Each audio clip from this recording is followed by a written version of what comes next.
Glória a Jesus. Queridos irmãos, cumprimento a todos com a paz do Senhor.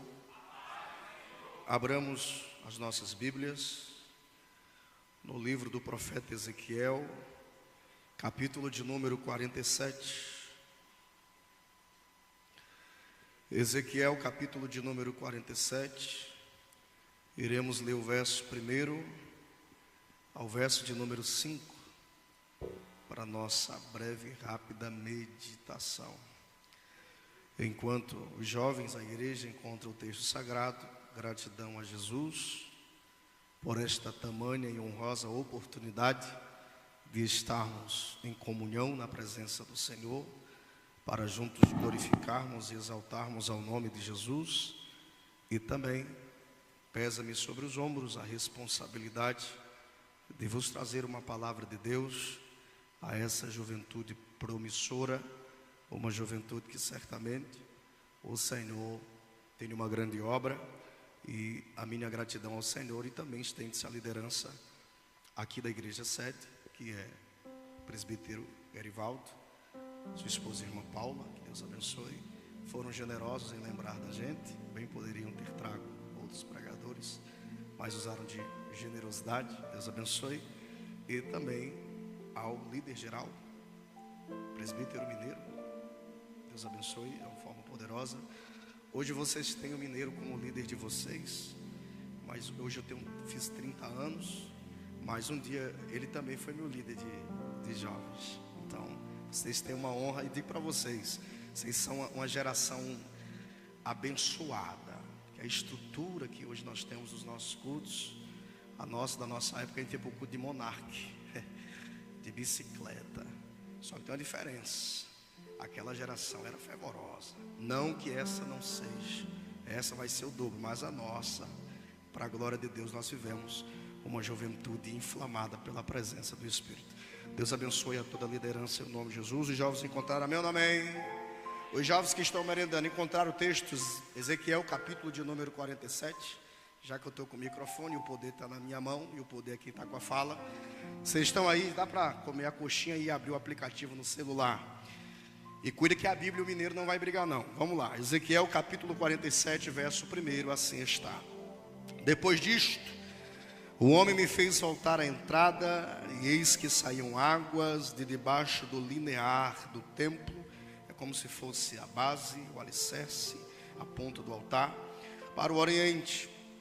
Porque a face das águas dava para o oriente, e as águas vinham de debaixo da direita da casa, do lado sul do altar.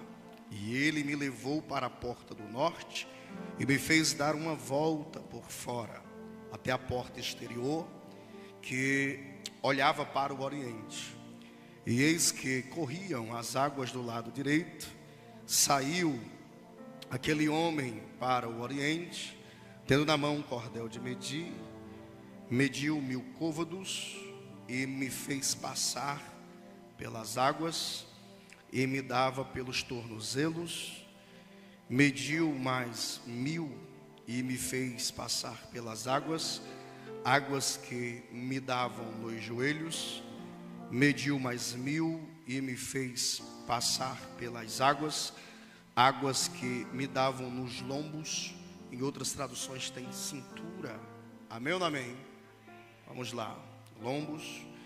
Mediu ainda outros 1000. E era um rio que não podia atravessar, porque as águas tinham crescido. Águas que se deviam passar a nado. Rio pela qual não se podia passar. Amém. E graças a Jesus.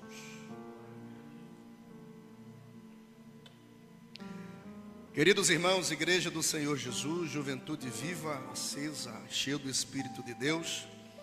O texto que nós lemos, por sua vez, inserido em Ezequiel, capítulo de número 47, trata-se de um de tantos registros baseados em experiências na magnitude da excelência, da soberania de Deus para com seu servo Ezequiel, no exercício fiel do seu ministério como profeta. E julgo necessário falar à juventude que aqui está. Capítulo de número 47, trata-se de um dos últimos registros que Ezequiel teve como base ou experiência em seu ministério profético. Capítulo de número 47, versículo de número 1, existe esta essência no texto onde diz: depois disto, a primeira parte do versículo, ele está falando depois disto, depois de algo que deveria ter acontecido, isso apontando às outras experiências que ele teve, que marcaram a sua vida diante de Deus como profeta do Senhor em um momento de tamanha aflição.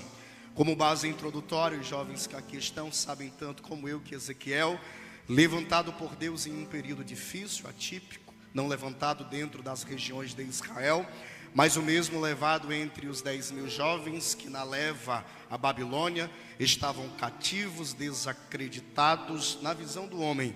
Mas o Senhor encontrou guarita no coração de um jovem, aonde confiou a ele a graça, o talento, o poder do Espírito, para que ele profetizasse a voz de Deus em momentos de caos, de dificuldade e de aflições. O ministério do profeta Ezequiel, ele é marcado por suas visões, haja vista que extraordinárias a visão de um leitor, haja vista que alguém em sua semântica, em sua arte de interpretar texto, em sua sintaxe, na expressão de você procurar dentro da gramática, dentro da arte de interpretar texto, exegese, hermenêutica, etc., certamente nós encontraremos um limite de interpretação, porque todo o cenário ele é envolto em muita espiritualidade. Então as visões que o próprio Deus dá a Ezequiel para um tempo, para um propósito, haja vista que a mente humana ela tem um limite para tentar expressar, explicar aqueles que procuram entender. Mas no capítulo de número 47, quando se trata de uma das últimas experiências que ele teve, diz o texto sagrado que mais uma vez ele é conduzido. Ezequiel muito falou em seu ministério, mas lendo sobre a sua vida nesses dias, quando o Espírito de Deus direcionou meu coração a esse texto, Ezequiel muito falou, porém também muito foi conduzido. Se os meus irmãos perceberem o ministério do profeta Ezequiel, existe dado momento que ele diz assim, diz o Senhor. Mas em muitas oportunidades o texto diz: o Senhor me fez ver, e o Senhor me fez andar, e o Senhor me levou. Então eu cheguei a essa conclusão não como pregador, mas como amante da Bíblia Sagrada, que o ministério de Ezequiel vai muito sobre ser conduzido do que ele falar alguma coisa. Então quando nós olhamos para o ministério de Ezequiel, ele não só falava, mas em sua essência, ele era um exímio servo de Deus obediente. Porque você vai encontrar na essência de todos os capítulos, ele obedecendo. Se é para ver, ele vê, porque ele é obediente e ele está apto a ir. Se ele vai ao vale de ossos secos, o texto diz: e o Senhor, e a mão do Senhor veio sobre mim, e me levou a um vale que estava cheio de ossos, e me fez andar. Então perceba que o ministério de Ezequiel, ele é envolto em ser uma voz, mas também em um cenário de obediência. Ele tinha aptidão mais para obedecer do que para anunciar algo que o Senhor queria falar. Então Ezequiel é um exímio profeta, porém também um exemplo de obediência. Uma vez mais, conduzido por um ser espiritual, diz o texto sagrado que é por sua vez ao santuário, ao templo, e diz o texto que o mesmo vai a uma porta, essa porta no versículo de número 2, chamada porta que ficava do lado norte, diz o texto que esta porta deu acesso ao mesmo, à parte interna do templo, e diz o texto que após essa porta do norte, ele vai para outra porta chamada porta exterior, aonde essa porta ficava na direção oriente. A direção oriente é a exata direção aonde os olhos do servo do Senhor contemplaram rios de águas, águas que saíam da base, do alicerce, da ponta do altar. Haja vista que do lado direito, essas águas elas saíam da parte interna do templo, na direção oriente, aonde o servo de Deus, o profeta Ezequiel, estava. Águas que saíam do limiar do templo, e diz o texto sagrado que depois dele atravessar a porta do sul, adentrar pela porta do oriente, o mesmo por sua vez tem a honraria de receber da parte do Senhor algumas medidas. Lucas, não entendi. Que medidas são essas? Nós acabamos de ler do verso de número 3 ao 5, que as medidas que Ezequiel recebe ao atravessar esta porta, observando as águas que saíam da mesma, a Bíblia diz que a primeira medida eram águas que davam nos pés.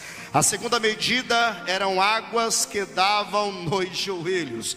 A terceira medida eram águas que davam na cintura ou lombos. E a quarta medida de água, diz o texto sagrado, que o mesmo não dava para se movimentar e só dava para ir atravessando a nado. O texto ele é muito lindo e o Espírito de Deus falou ao meu coração. E eu quero caminhar pelo propósito anual da nossa igreja, aonde todo o cenário será um cenário de obediência, de construção. E haja vista que o tema que a mim foi passado trata-se da importância à obediência.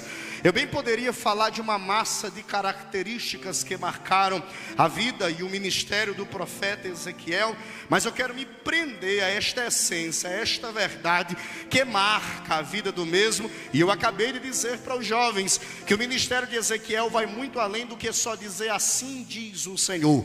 Perceba que para o ministério dele sempre teve um direcionamento, sempre teve uma condução. O Senhor me levou. Existe um texto assustador, quem não é espiritual não entende. A Bíblia Sagrada diz que eu, Ezequiel, estava na frente do templo com os anciões, como veio sobre mim uma mão e me puxou pelos cabelos da cabeça e me levou ao lado norte do templo e diz: Ezequiel, cava aí a parede. E cava, começou a cavar, fez um buraco. Ele disse: agora olha para dentro do templo. Ele começa a observar e ver o que estava acontecendo dentro do santuário.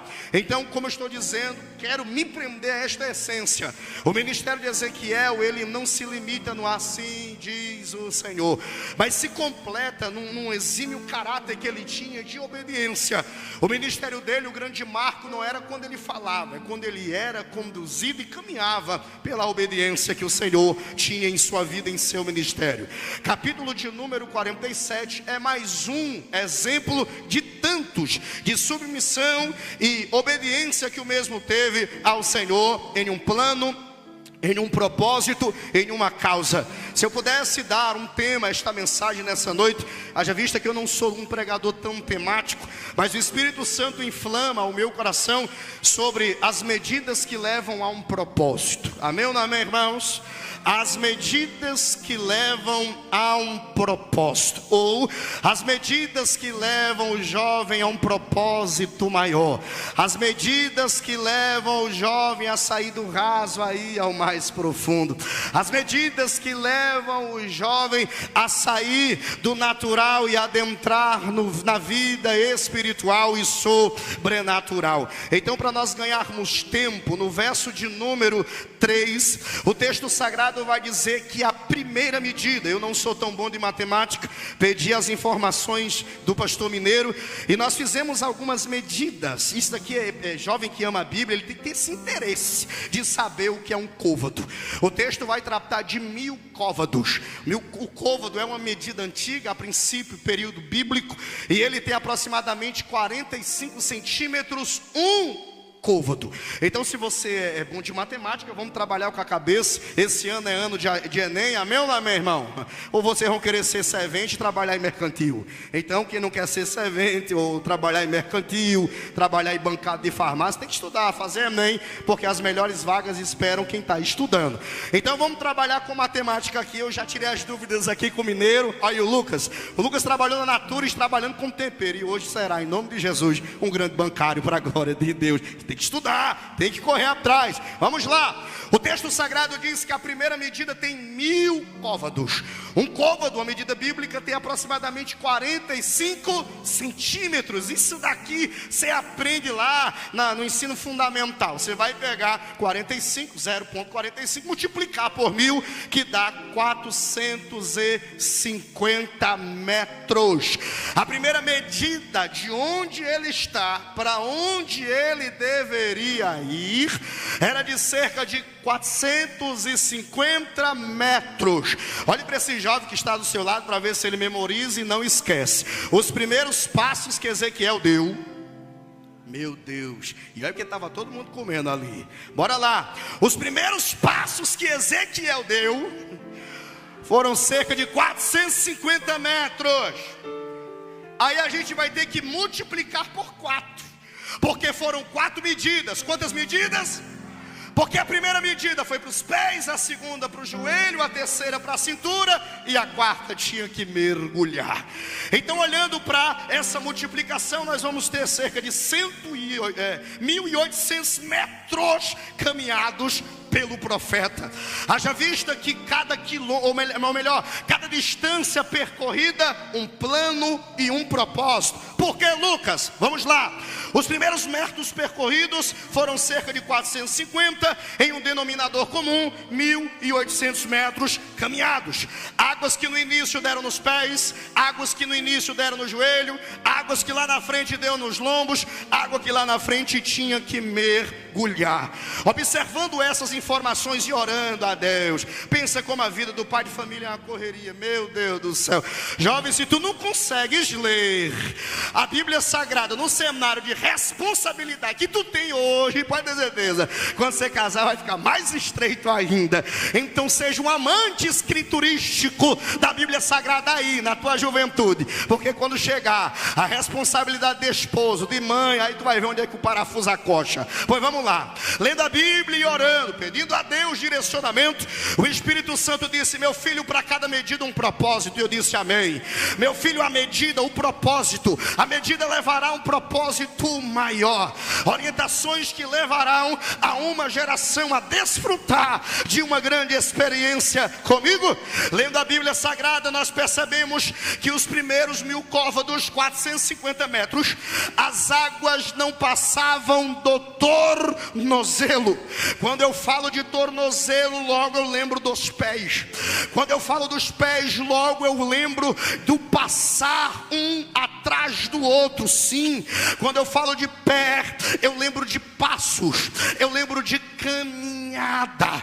E quando nós falamos de dar um passo atrás do outro, nós também podemos lembrar de conduta, nós podemos lembrar também de testemunho. O salmista, ele vai dizer no Salmo de número 119, no verso de número 105, ele vai dizer: lâmpada para hoje meus pés, Senhor, é a tua palavra e luz para o meu caminho. Eu irei pregar sobre as medidas que levarão o jovem a um nível de intimidade maior. E olhe para cá, só chega lá quem é obediente, só chega lá quem está apto a ouvir a voz de Deus, só chega lá quem está apto a renunciar. Só existe um caminho para que o jovem saia do raso e tenha a oportunidade de viver experiências extraordinárias. E o que é pregador? Ele guardar os seus pés, ele guardar os seus passos. Não tem como a geração adiérnia, a geração atual, ser uma geração bíblica, ser uma geração acesa, ser uma geração talentosa, se antes ela não guardar os seus pés. Deus estava dando uma lição ao profeta: não tem como mergulhar se antes não tiver os passos sondados. Meu Deus, se nós formos à Bíblia Sagrada, se o Berg me acompanhar no telão para que se testifique a informação, nós iremos falar alguns versos sobre a reverência, o jovem que guarda os seus passos. Lucas, me prova, por favor, se tu é bom de Bíblia, tanto como tu é bom para rolar o Reels no Instagram, tanto como tu é bom para ver vídeo no Kawaii ou no TikTok, tu vai ser bom para manejar a Bíblia. Bora abrir a Bíblia. Salmo de número 37, no verso de número 23, o salmista vai dizer: os passos de um homem bom, aleluia, são confirmados pelo Senhor, e Ele deleita-te no seu caminho. Salmo de número 119, verso de número 133, o salmista vai dizer: ordena os meus passos na tua... Meu Deus, ninguém merendou ali na cantina. Vamos repetir: ordena ordena meus passos na tua, e não, oh meu Deus, opere em mim iniquidade alguma. Aleluia. Oh, glórias ao nome do Senhor Jesus. Em Provérbios capítulo de número 16, versículo de número 9, o texto diz: o coração do homem considera o seu caminho, mas o Senhor lhe dirige os seus. Oh, glória ao nome do Senhor. Salmo de número 18, verso 35 e 36. Também me deste o escudo da tua salvação, a tua mão direita me susteve, a tua mansidão me engrandece. Alarga-te, alarga-te os meus passos, e os meus artelhos não vacilem. Glória a Deus. Provérbios capítulo de número 4, versículo 23. Era para tu estar dando glória a Deus. Eu vou já pregar e dar glória a Deus, fazer as duas coisas. Vamos lá. Provérbios 4, 23. Pondera a vereda dos teus pés, e todos os teus caminhos sejam bem ordenados. Pedro capítulo 2, versículo de número 21.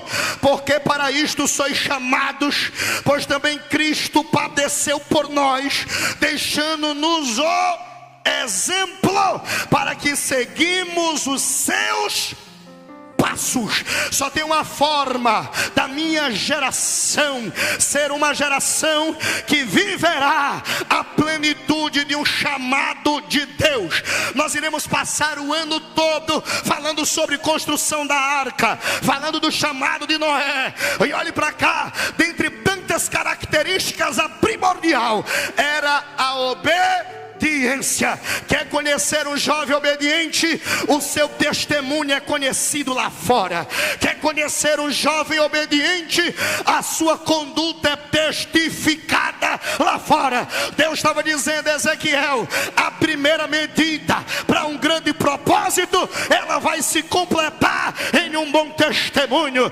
Pegue na mão desse jovem que está do seu lado, aleluia, e não se assuste com o que eu vou lhe dizer. Isso aqui não é para todo mundo, não. Por quê, pastor? Porque nem todo mundo tem a força, ou melhor, tem a aptidão para andar em comunhão com Deus, para andar em testemunho. Sabe por quê? Sempre será mais fácil andar pelo caminho do erro, sempre será mais fácil andar pelo caminho do escândalo. Mas eu ainda acredito em uma geração que vai guardar os seus pés e vai caminhar pelo caminho da obediência. Aonde está esta geração?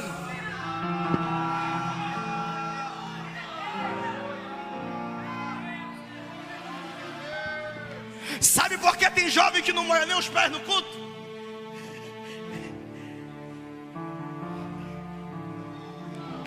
Sabe por que tem jovem que não mela nem a cabeça do dedo no culto? Ele não quer renunciar a certas coisas. Oh Deus. Provérbios capítulo 4, versículo 23.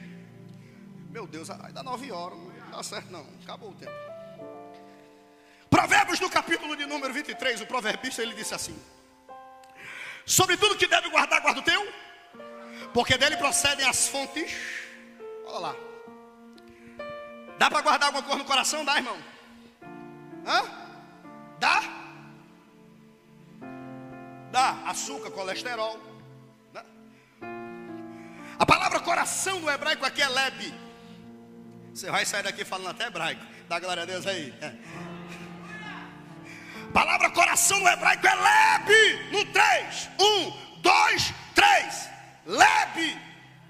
Que no português significa mente. O proverbista ele está dizendo: de tudo que se deve guardar, guarda a tua. Quem guarda a mente não pisa em qualquer canto. Está entendendo?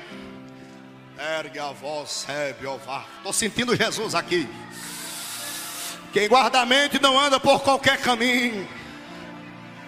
O proverbista diz: quem guarda a mente, quem preserva ela, quem se guarda na palavra. Olha o que o salmista diz no Salmo 119, verso 11: eu guardei a tua palavra no meu. Dá para guardar alguma coisa no coração? Dá, açúcar, colesterol. Coração do hebraico é leve, que é: eu guardei a tua palavra da minha, para eu não pecar. Não, para eu não pecar. Jovem que já pisou com a água que mede dos tornozelos, ele sabe por onde anda, ele sabe por onde caminha, ele sabe com quem conversa, ele sabe o site que ele curte, ele sabe a pessoa que ele segue. Se é de Deus ele caminha, se não é de Deus ele se afasta, porque ele resolveu se guardar. Levante a mão só quem veio da glória, levante a mão que Urabacandaraia.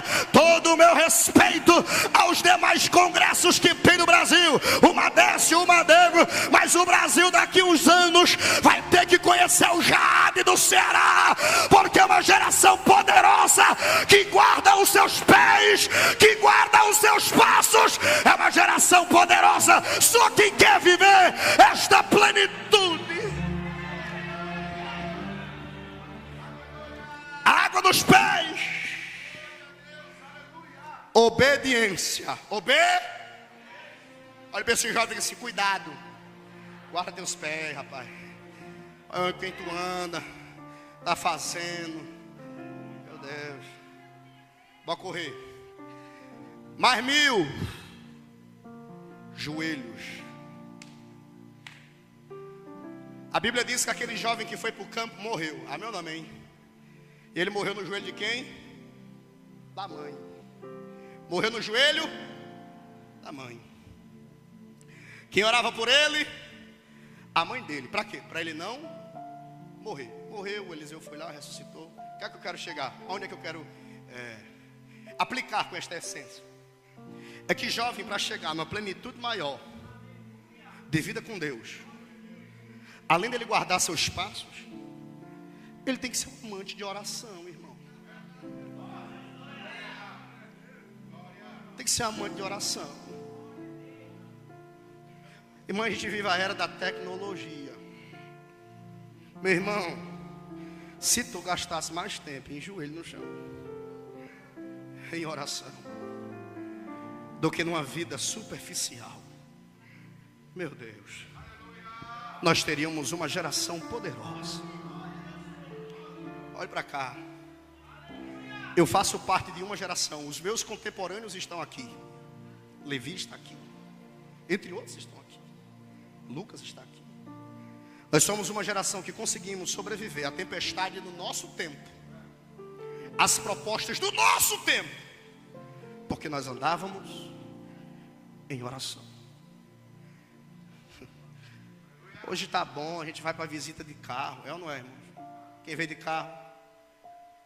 Não veio todo mundo a pé. O Vavá congregava na Deus no Brasil. Ele era o remanescente da Deus no Brasil. A gente saía do Templo Central e ia visitar o Vavá lá na Deus no Brasil. O Vavá chegava para mim e disse assim: Lucas, mas como eu queria ser igual vocês das Assembleias de Deus. É um povo que vai para as orações. É um povo que chora. Podia fazer sol, podia fazer chuva. A gente estava toda sexta-feira de joelho, clamando pelo Senhor nos montes em oração. Presbítero, pastor, evangelista Edilberto, hoje pastor lá em Jari. Eu lembro como se fosse hoje. Cerca de 30 jovens disseram para ele: eu não sou batizado com o Espírito Santo e eu quero. 30, quantos? Léo estava lá. Léo quase morava no monte com a gente. Nós em oração, buscando ao Senhor. Eu disse: Beto, não foi batizado nenhum. O Edilberto olhou para mim e disse: eu só desço daqui quando Deus batizar os 30. Irmãos, era tanto dos jovens chorando, orando. Não se assuste com o que eu vou lhe dizer. Os 30 foram batizados com o Espírito Santo. E como é que leva esse povo para casa de bicicleta? Como leva? Era levando de um lado, rebocando de um outro, levando um jeitinho ali. E o que é isso, irmão? O jovem que quer viver o grande plano de Deus da vida dele, primeiro, ele tem que ser um jovem que guarda os seus passos. E ele tem que ser um jovem que ama orar. Pegue na mão desse jovem que está do seu lado e pergunte para ele: tu orou hoje, benção? Diga assim: tu orou hoje, benção? Ei, deixa eu te dizer um negócio. Orar na minha época era um negócio tão bom que a gente orava para beber água, a gente orava para comer, a gente orava antes de ir ao mercantil. Não se assuste com o que eu vou lhe dizer. Se na minha época aconteceu o que aconteceu, eu namorei com Dona Thaís 3 anos só em jejum e oração. Em um dia sem vigilância, demos um passo além das pernas.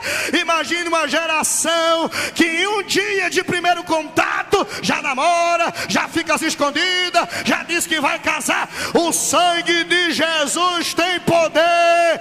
Guarde a sua vida em oração, se dobre em oração, desça em oração. Levante a mão, por favor. Isso aqui não é coisa estranha, não.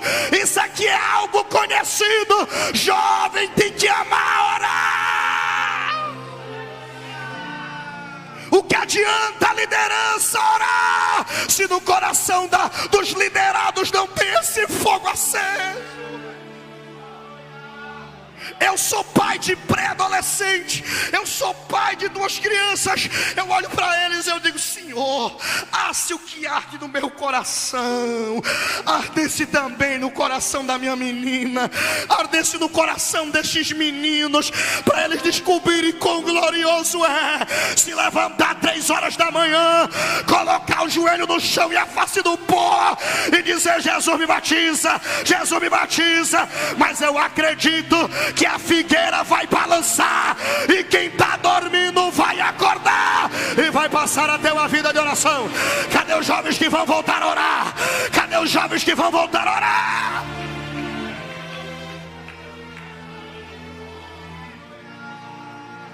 Mexe muito em celular,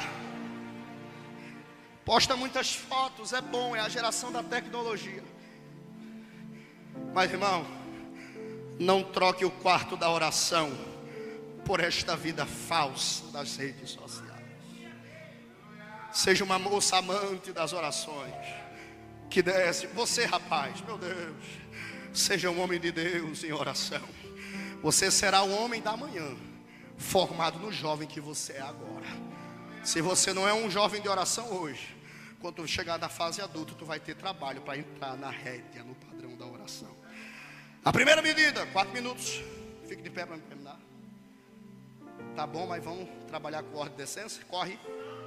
Cleito, tá com muito tempo que eu não te vejo, né? Prepara aquele hino mesmo para o pavilhão tremer. Bora lá. Primeiro, passos, testemunho. Segundo, oração. O varão disse assim: anda mais 1000. Anda mais o quê? A água deu aonde? Na cintura, nos lombos. Quando se fala de cintura, se fala de cinto. Se fala de quê, irmãos? Oh, vou dar glória a Deus em todo lugar. Glória a Deus. Berg, me ajuda aí, Berg, para ver se os jovens são bons de Bíblia. Muita gente vai olhar para o telão porque vai estar com preguiça de abrir a Bíblia. Mas o que ama a Bíblia vai abrir a Bíblia. Efésios capítulo de número 6, verso 14. Olha o texto. Estais, pois, firmes.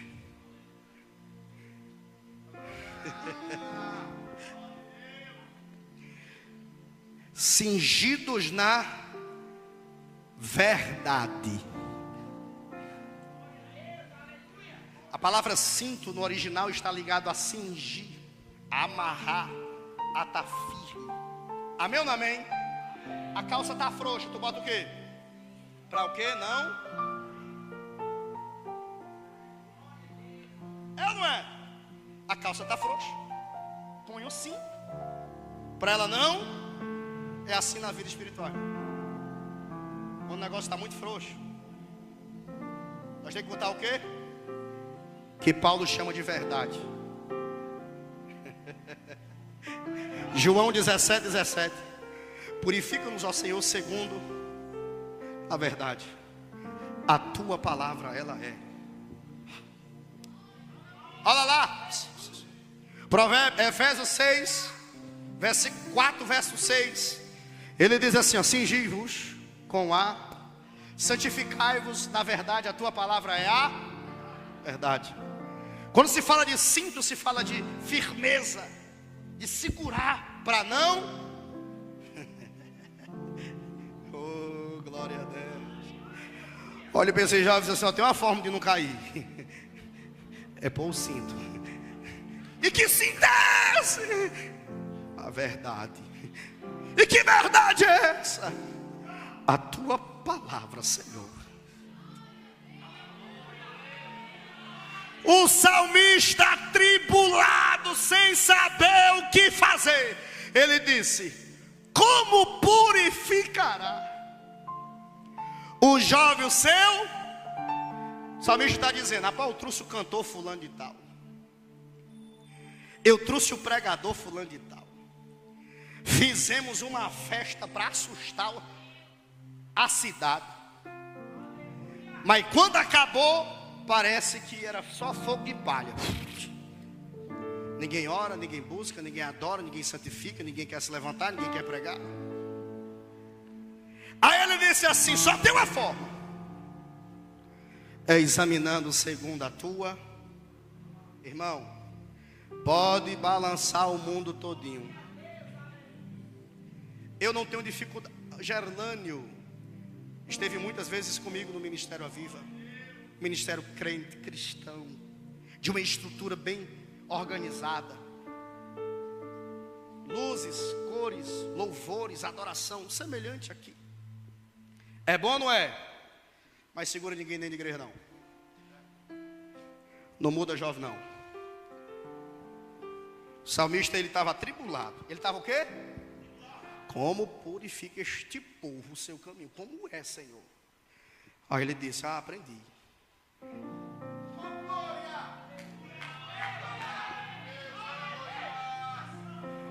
Cingimos com a verdade que é a tua. Olha para cá. A água passou pelos pés. Conduta, testemunho. Amém ou não amém? As águas passou no joelho. Relacionamento, oração. Amém ou não amém? As águas passaram na cintura. Verdade, está cingido, está amarrado, está seguro. Amém ou não amém? As medidas foram dadas, agora é só entrar no propósito. Quando ele chegou na medida absoluta, ele disse: agora não dá mais para andar. Ele: pois é, esse é o propósito. O propósito de purificar teus passos, o propósito de te aproximar em oração, o propósito de tu se cingir com a minha palavra é esse: é tu sair do raso e começar a mergulhar nas águas, meu Deus do céu. Pega este microfone, varão, vamos louvar um hino para terminar. Aleluia!